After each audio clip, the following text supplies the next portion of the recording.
Friday horror অ্যানিমেশনের আজকের আয়োজন মৃত্যু খেলা। গল্পটি লিখেছেন মির্জা শাহরিয়ার। লেখকের অন্যান্য সকল গল্প পেতে ডিসক্রিপশনে দেওয়া লিঙ্কটি চেক করতে পারেন। শুরু হচ্ছে মৃত্যু খেলা। ছাতার আড়াল থেকে নজর ফেলল আজিফা। কালো মেঘে ঢাকা আকাশ ছাড়াও আর যেটা চোখে পড়ল সেটার নামকরণে লেখা সেন্ট্রাল মাইনিং কোম্পানি। আশপাশে যত দূর চোখ যায় বসতির কোনো চিহ্ন নেই। খনির সামনের পথ ধরে এক রেলপথ চলে গেছে। বাইরের দিকটায় সেই রেলপথের উপর দাঁড়িয়ে আছে একমাত্র ট্রলিটা। ভাঁজ পড়া পুরনো কাগজের ম্যাপটা মেলে ধরল সে। এই পথ ধরেই তাদের যেতে হবে, যতক্ষণ না পর্যন্ত আরও 7 কিলোমিটার নিচে পৌঁছায়। সেখান থেকে হেঁটে হেঁটে আরও কিছুটা পথ। সহজ নয়, দুর্গম। এর পূর্বের কোনো অংশগ্রহণকারী দল শেষ অবধি পৌঁছাতে পারেনি, হেরে গেছে। এই খেলায় জিতলে যেমন ধনরত্ন মিলে, হারলেও তেমন শাস্তি মিলে, মৃত্যু এবং মৃত্যু। আর কতক্ষণ অপেক্ষা করবি? এবার আমাদের রওনা হওয়া উচিত নয় কি? পাশ থেকে বলল অজিফার একমাত্র ভাই আজিজ। ও ঠিকই বলেছে অজিফা, বৃষ্টির বেগ আরও বাড়ার আগেই আমাদের ভিতরের দিকে যাওয়া উচিত। আমাদের হাতে সময়ও কিন্তু খুব কম। কাগজ বন্ধ করে নিজ স্বামীর কথার জবাবে অজিফা বলল, চলো, এই পথ ধরেই যেতে হবে, ওই ট্রলিটা ধরে। কিন্তু এ তো চলবে কিভাবে?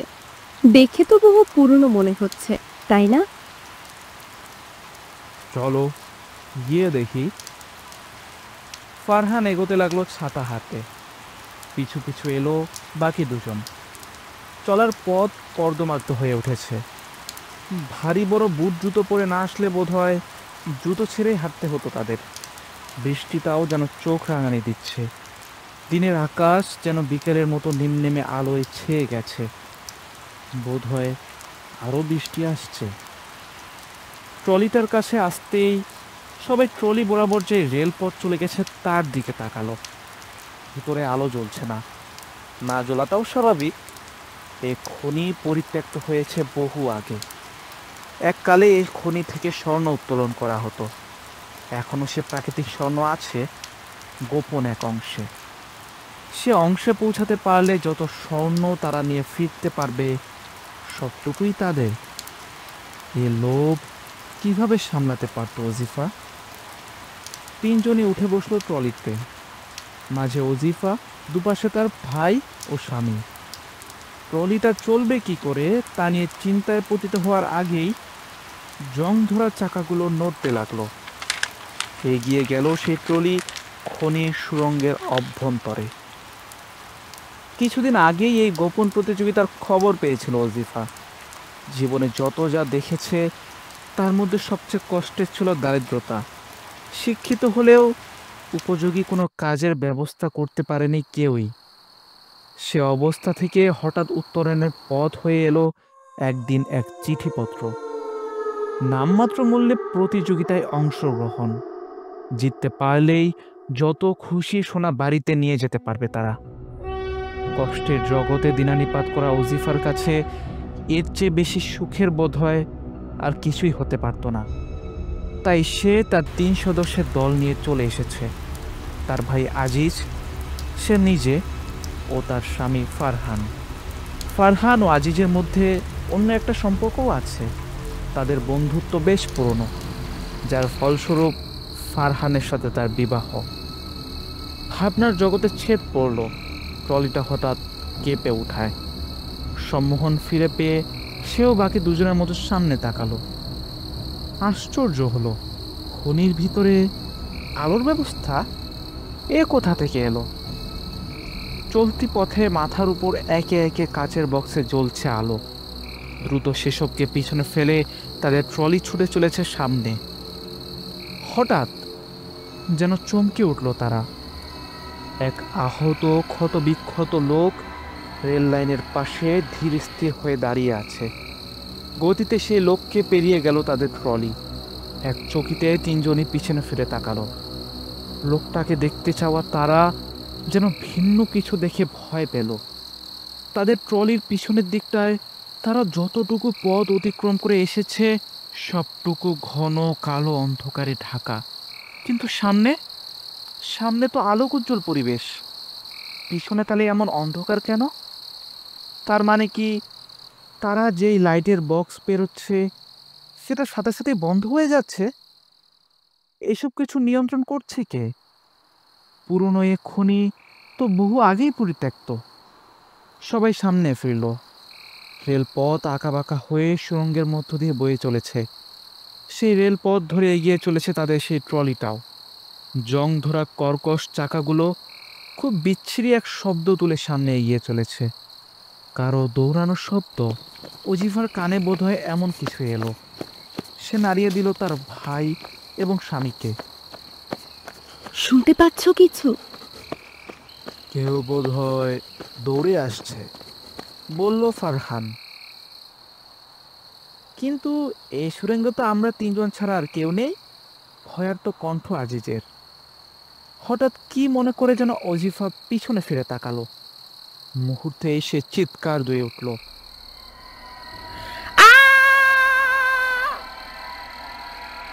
পিছনে ফিরে তাকালো আজিজ ও ফারহান। এমন কিছু দেখার জন্য তারা মোটেও প্রস্তুত ছিল না। যত দূর চোখ যায় এক ঝাঁক মানুষের দল তাদের পিছনে দৌড়ে আসছে। সবার পোশাক একটাই, ছোট্ট একটা প্যান্টের মতো অংশ। তাদের দেখতে অনেকটা খনি শ্রমিকদের মতো। এটার গতি বাড়াও। এটার তো কোনো অ্যাক্সিলেটরই নেই। ওরা আমাদের কাছে চলে আসছে, কিছু একটা করো। সামনে দেখো, ওটা কি? সামনে ফিরে তাকালো অজিফা। রেল লাইন ভেঙে এক বিশাল গর্তের সৃষ্টি হয়েছে সামনে। ঠিক তার আগেই ডান দিকে এক পথ চলে গিয়েছে। তারা যদি এখনই সিদ্ধান্ত না নেয় তবে সামনের গর্তে পড়ে তাদের মৃত্যু অনিশ্চিত। তারা যদি এখনই সিদ্ধান্ত না নেয় তবে সামনের গর্তে পড়ে তাদের মৃত্যু অনিশ্চিত। আমাদের এখনই এটা থেকে নামতে হবে। কিন্তু এটাই তো কোনো ব্রেক নেই, আমরা থামাবো কিভাবে? আমাদের লাফ দিতে হবে পাশে সেই ডান দিকের পথে। আমার হাত ধরো জিফা। ফারহান, তুমি প্রস্তুত? ফারহান পিছনে ফিরে তাকালো। সেই শত শত লোকের অবয়ব তাদের দিকে বীভৎসভাবে ছুটে আসছে। আর একটু গতি ফেললেই যেন তারা ধরে ফেলবে ট্রলিটা। সামনে সে গিরিখাত কাছাকাছি হয়ে আসছে। হঠাৎ এমন সময় ওজিফাকে নিয়ে ডান দিকের পথে লাফিয়ে পড়ল আজিজ। ফারহানও হঠাৎ কি মনে করে লাফ দিল তাদের সঙ্গেই। ট্রলিটা গিয়ে পড়ে গেল সেই বিশাল গর্তে। পিছনে সেই মানুষের দলটিও যেন উধাও হয়ে গেল, এমনভাবে যেন সেগুলো কখনোই ছিল না। ডান দিকের পথটুকু অন্ধকারে ডুবে রয়েছে। ওজিফা, আজিজ ও ফারহান তিনজনই তাদের মাথায় লাগানো হেলমেটের আলো জ্বালানোর চেষ্টা করলো। আশ্চর্য, আলো জ্বলছে না, কিন্তু তাদের স্পষ্ট মনে আছে এখানে আসার পূর্বেই তারা এগুলো নতুন ব্যাটারি লাগিয়েছিল। হয়তো লাফিয়ে পড়ার কারণে এটা কোনো সমস্যা এসেছে। আমার কাছে একটা সলিউশন আছে। পকেট থেকে ডিএসএলআর বক্সটা বের করলো আজিজ। আসার সময় কি মনে করে যেন নিয়ে এসেছিলাম, এখন দেখি কাজে লেগে গেল। কিছু শুকনো পাতা বা ডাল জোগাড় করো, এটা দিয়ে ওগুলোই আগুন ধরাবো। আশপাশে তাকালো তারা তিনজন। কোথাও কোনো কিছু নেই, শুধুই পাথর আর পাথর। আকৃতিতে তা খুব বড়, একই সাথে মিহিদানাও। কিছুই নেই, দিয়াশলাইয়ের কাঠি দিয়েই কাজ চালাতে হবে।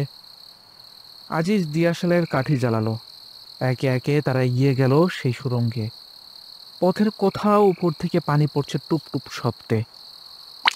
পাথরে পাথরে ঘষা খেয়ে শব্দ প্রতিধ্বনিত হচ্ছে পুরো সুড়ঙ্গ জুড়ে।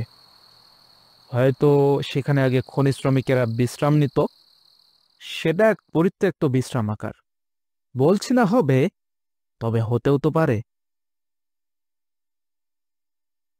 হাতের দিয়াশালের কাঠিটা নেভে গেল।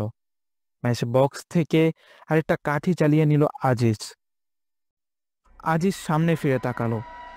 মানুষের কঙ্কাল পথের এদিক ওদিক জুড়ে ছড়িয়ে ছিটিয়ে পড়ে আছে। গায়ের লোমগুলো যেন মুহূর্তে দাঁড়িয়ে গেল আজিজের। এতগুলো মৃত মানুষের কঙ্কাল এখানে! ভাইয়া, তাড়াতাড়ি হাঁটো, ওই জায়গাটা দ্রুত পার হতে হবে। আজিজ তাড়াতাড়ি হাঁটতে লাগলো। তার কাঁধে হাত ধরে চলতে লাগলো ওজিফা। ওজিফার কোমরে হাত দিয়ে ভয়ে ভয়ে সামনে এগিয়ে চলেছে ফারহান। উপরের ছাদ থেকে পানির ফোঁটা চুইয়ে চুইয়ে পড়ছে নিচে, কখনো বা সেই কঙ্কালদের খুলির উপর। এমন দৃশ্য যেন সামনাসামনি দেখতেও তীব্র সাহস লাগে। এগোতে এগোতে হঠাৎ আজিজ তার হাত নাড়াতে লাগলো। আরে আরে আরে আরে শেট! নিভে গেল তার হাতের কাঠিটা। এটা নিভে গেছে। কি হলো ভাইয়া? দাঁড়া, আরেকটা কাঠি জ্বালাই। আজিজ দিয়াশলের বক্সে কাঠের প্রান্ত ঘষতে লাগলো। ইস, পানি টানি পড়লো নাকি আবার? জ্বলতেছে না কেন? ভাইয়া, কি হলো? আরে দাঁড়া, এই তো এই তো হয়ে গেছে। আগুন জ্বলে উঠল সেই কাঠিটায়। তাদের তিনজনের মুখে উল্লাস দেখা গেল।